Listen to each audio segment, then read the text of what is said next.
You used to see the Battle of the Bays twice a year, but hey, Green Bay, Tampa Bay, they've only met once in the last 4 years. Hey, how are you folks? Jason Horowitz, CBS Sports' Charley Casserly. Glad to be with you on the NFL previews presented by Comcast.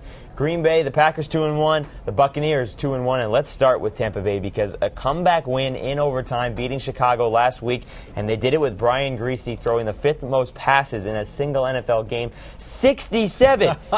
You're not going to get that this week, but what are you going to expect from Tampa Bay's offense this week? Well, Tampa Bay wants to have balance in their offense. They want to run the football. We can look at our graphic here. They want to have some balance, as you can see right here. Their offense there, 119 is above average, 253. And you can see the matchup here. It's virtually even against a Green Bay defense that hasn't been very strong this year. So they're going to want balance. I think they can get a little better balance because I don't think the front of the Green Bay Packers is as good as the one they faced last week in Chicago. So I think they can get some balance running the football, which is something they want to be able to do. And what also should help that is the fact that guard Davin Joseph is expected to return this week from an injury, so that would also help them run the football. Now, the other part of that, Charlie, is the Green Bay defense, as you mentioned, has not been as good as it has last year or as it was last year. Al Harris, starting cornerback. He's not going to play this weekend. Whether he's out for the season, that's still yet to be determined. Charles Woodson, he's banged up. So maybe you want to throw it to the outside a little bit more? Well, I think the thing that Green Bay is going to face is that they're going to have to play young corners against a very complicated offense that does a lot of shifting, that does a lot of motion, does a lot of crossing. Okay, that's going to, and Green Bay likes to play man-to-man coverage. So I think that could give Tampa Bay a little bit of an edge in the passing game with the injuries in the Green Bay secondary. Well, as for the Green Bay offense, they scored some points in Week 1 against Minnesota. They scored points, obviously, in Week 2 against Detroit. Now, against Dallas, until the last 2 minutes of the game, they hadn't put a touchdown on the board. It was 3 field goals. What do they have to do differently here against Tampa Bay? Well, I think, first of all, what hurt them last week was the Dallas Cowboy defense. As you can see here, only 16 points. Not bad with 250 yards passing, but only 16 points in the game. And here's what I see as the difference. Dallas gave them a lot of blitzes last week.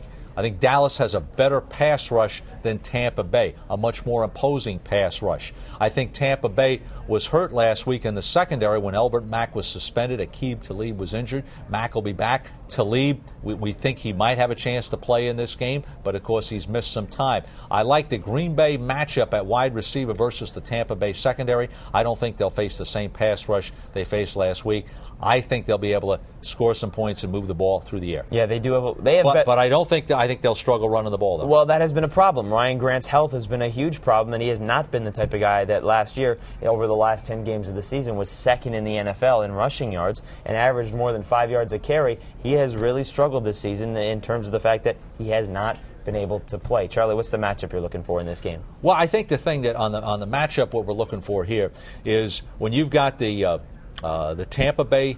The pass rush, of KGB on the outside, who will come in at nickel, going against the young tackle Penn. That's one of the ones I'm going to be looking at. The other one is Aaron Campman at the left defensive end, Jeremy Trueblood at the right tackle. So when I'm watching this game, when Tampa Bay has the ball, I'm not going to watch anything but the 2 tackles against those 2 defensive ends. Can they get pass rush on Brian Griese? He is not the most mobile quarterback in the NFL. Let's throw all the numbers into the computer. 10,000 tests, 10,000 results. It's the AccuScore prediction, and it's a toss-up, but 52% of the time the computer came up with the Packers on top. Charlie, you like Green Bay to get a road win?